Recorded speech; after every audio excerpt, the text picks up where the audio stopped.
Hello student, I am Dr. Harpreet Kaur, Assistant Professor from Maharaja Agarsen School of Management, Maharaja Agarsen University, Baddi. Today I am going to talk about T-test. Basically, it's an introduction part. So today we are talking about an introductory part of T-test. So first question is arising about what is a t-test. तो t-test होता क्या है basically? Imagine you are running an experiment where you want to compare two groups and quantity the difference between them. For example, if you want to compare people of one country are taller than the people of the another one.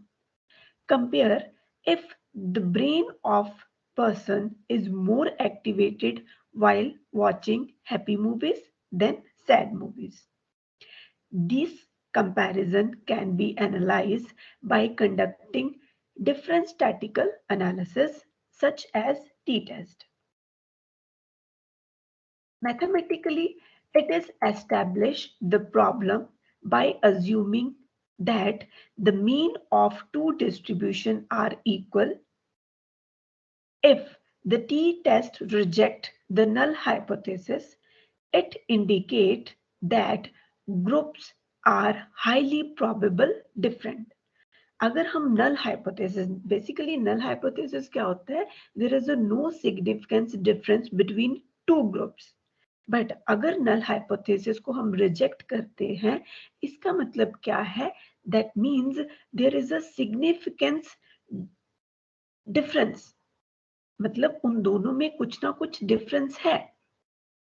This test should be implemented when the sample size is about 20 to 30. But if the sample size is larger than 30, then we are go with the another test like Z test, chi-square test or F test.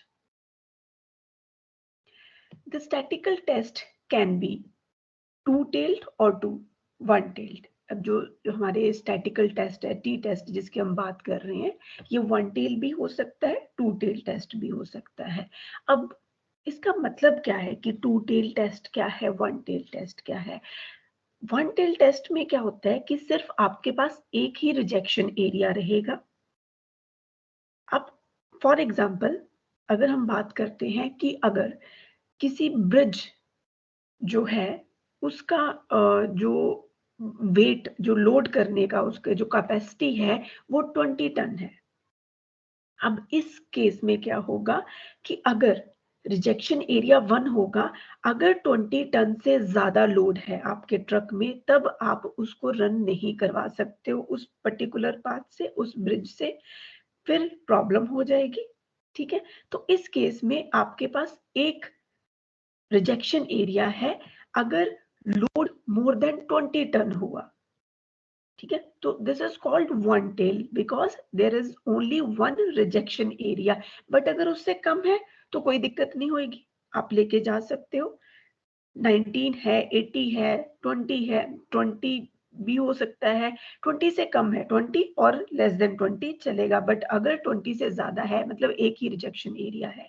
अब हम बात करते हैं to tail test की. To tail test में क्या होगा, आपके पास दो रिजेक्शन एरियाज रहेंगे.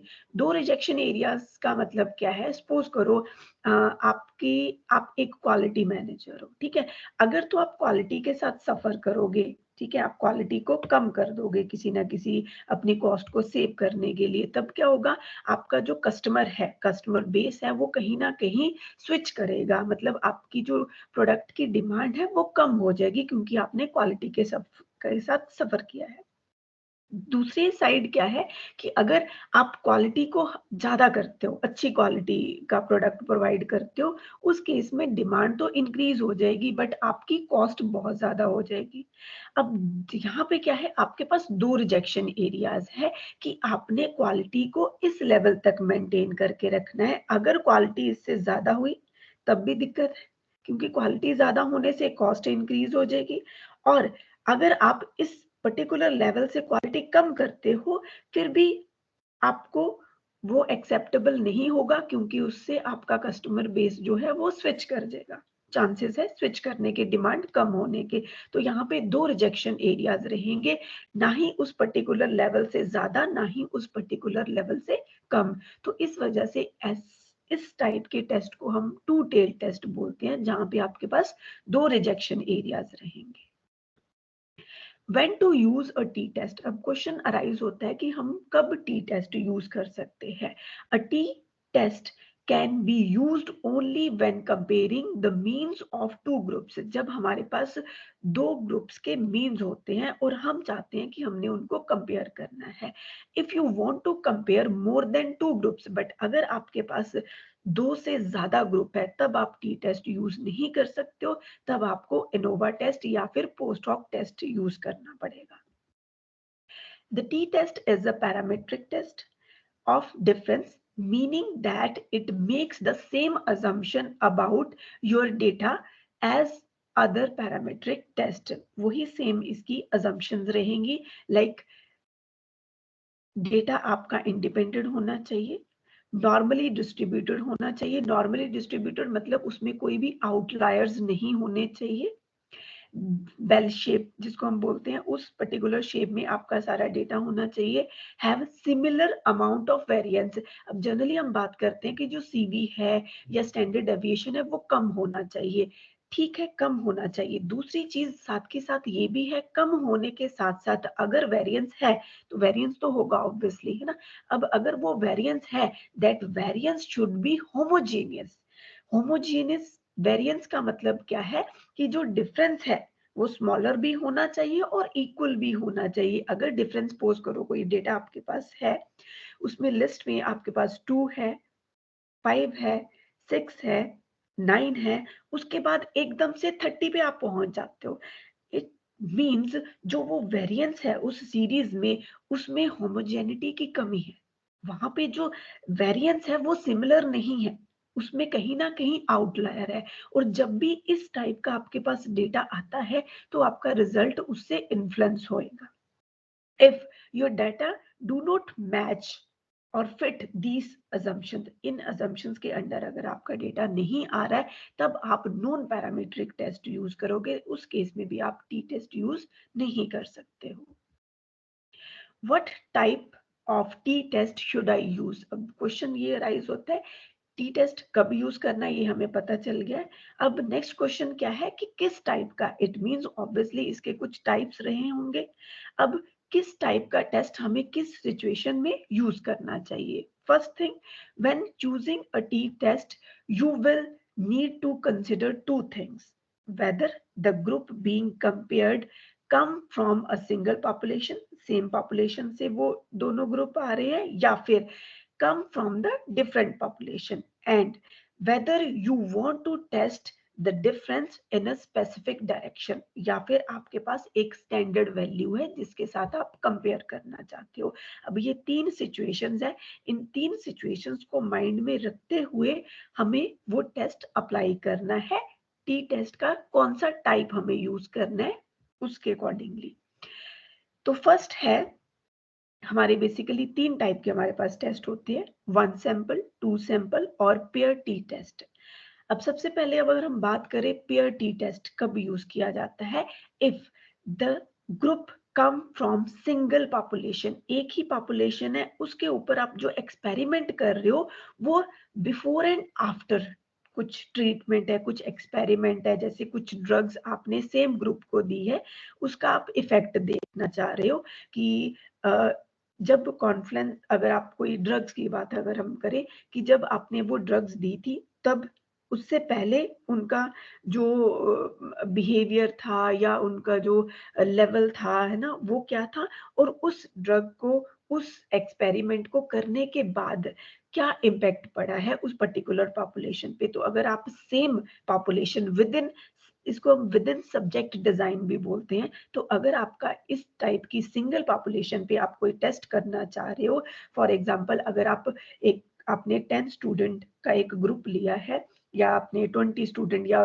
30 स्टूडेंट का आपने ग्रुप लिया है, उसके ऊपर आप देखना चाहते हो कि पहले इनका जो मीन जो इनका हाइट थी वो कितनी है, और उसके बाद आपने उनको कॉम्प्लेक्स जो है पिलाना शुरू कर दिया है, ठीक है। तो उसके बाद जो उनका मीन हाइट है उसके ऊपर कोई इम्पैक्ट पड़ा है, मतलब आपने क्या किया, बिफोर एंड आफ्टर एक्सपेरिमेंट किया, तो उस केस में हम कौन सा टेस्ट यूज करेंगे, pair T test. Next, if group come from two different population, अगर दो अलग अलग पॉपुलेशन में से आ रहा है, उस केस में हम जो टेस्ट यूज करेंगे that is called two sample T test. अब यहाँ पे आप क्या कर सकते हो, यहाँ पे उसने एग्जांपल दे रखी है, अगर हम चेक करना चाह रहे हैं कि मीन हाइट में क्या डिफरेंस है, किस चीज का, सेम पॉपुलेशन पे नहीं देख रहे हैं, दो अलग अलग सिटीज पे देख रहे हैं। अब यही जो हमने कॉम्प्लेन की जो एग्जांपल ली थी, अगर सपोज करो हम जो बॉयज है और गर्ल्स है जो हमारे स्टूडेंट्स है उन पे इसका इम्पैक्ट देखना चाह रहे हैं, दैट मीन्स दोनों ही पॉपुलेशन अलग अलग है, या फिर डिफरेंट सिटीज पे हम कोई स्टडी कर रहे हैं, डिफरेंट कंट्रीज पे हम कोई स्टडी कर रहे हैं, तो उस केस में हम क्या यूज करेंगे, two sample T test. Third category क्या है इसकी, if there is one sample being compared against a standard value. जैसे कि हमने पहले भी थोड़ी देर पहले डिस्कस किया था कि एक लेवल, जैसे हमने कहा कि एक जो ब्रिज है उसकी जो उसकी कैपेसिटी है वो 2010 है। अब 2010 क्या है, हमारे पास एक स्टैंडर्ड वैल्यू है, उसके साथ हम कंपेयर करके देख रहे हैं। अगर इस टाइप की हम टेस्टिंग कर रहे हैं, कंपैरिजन कर रहे हैं, तो उस केस में हम यूज करेंगे one sample T test. Clear. Next, अब इस टेस्टिंग को, जो भी हम टेस्ट यूज कर रहे हैं, इसका जो वे ऑफ कंपेयरिंग क्या होगा, किस तरीके से हम, हमारे पास तीन वेज है जिसके बेसिस पे हम डिसीजन लेते हैं। फर्स्ट है looking at the T value. T value में हमने क्या देखना है, टी टेबल हमारे पास होते हैं, यहाँ मैं आपको दिखा देती हूँ table, this is tea table. यहाँ पे डिस्ट्रीब्यूशन, यहाँ पे आपके पास अगर आपका लेवल ऑफ सिग्निफिकेंस दे रखा है 0.5 पे ले रखा है या 0.01 पे आपने ले रखा है, उसके अकॉर्डिंगली आपने डिग्री ऑफ फ्रीडम चेक करके उस वैल्यू को कंसिडर करना है। तो ये आपकी टेबल वैल्यू होती है। अब यहाँ पे क्या, अब वापस आते हैं, यहाँ पे हमने क्या बोला है कि once we have the T test, जब हमने वो कंपटीशन कर ली, हमारे पास टी टेस्ट कंप्लीट हो गया, तो हमारे पास एक वैल्यू आएगी। if the absolute value of our t value is, t value जो हमने कंप्यूट की है, is higher than the table value, table value से वो ज्यादा है, उस केस में हम नल हाइपोथेसिस को रिजेक्ट कर देंगे। That means there is a significance difference between two population में, ठीक है। तो दोनों में कुछ ना कुछ रिलेशनशिप है, कुछ ना कुछ डिफरेंस है।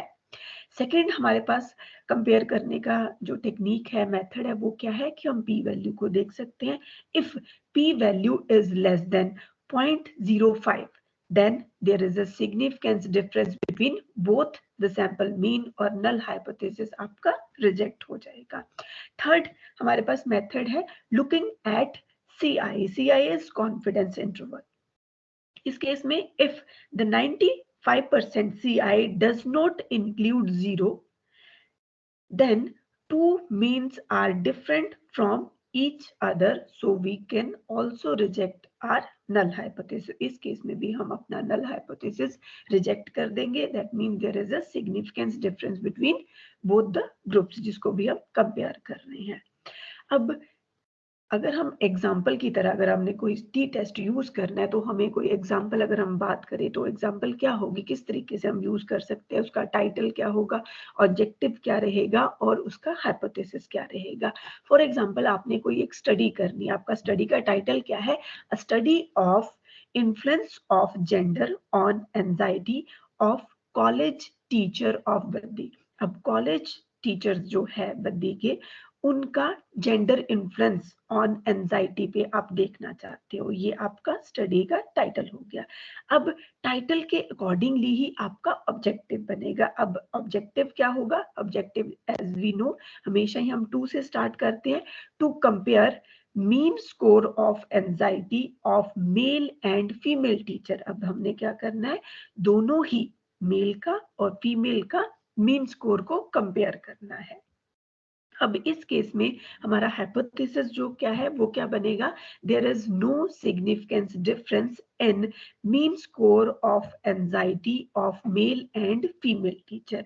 और उसी तरीके से हम इसके एक कंक्लूजन पे पहुंचेंगे। अगर हमारा नल हाइपोथेसिस रिजेक्ट होता है उस केस में हम क्या बोलेंगे कि दोनों में डिफरेंस होता है, एंजाइटी लेवल जो है, मीन स्कोर है जो मेल का और फीमेल का, उनमें कुछ ना कुछ डिफरेंस होता है।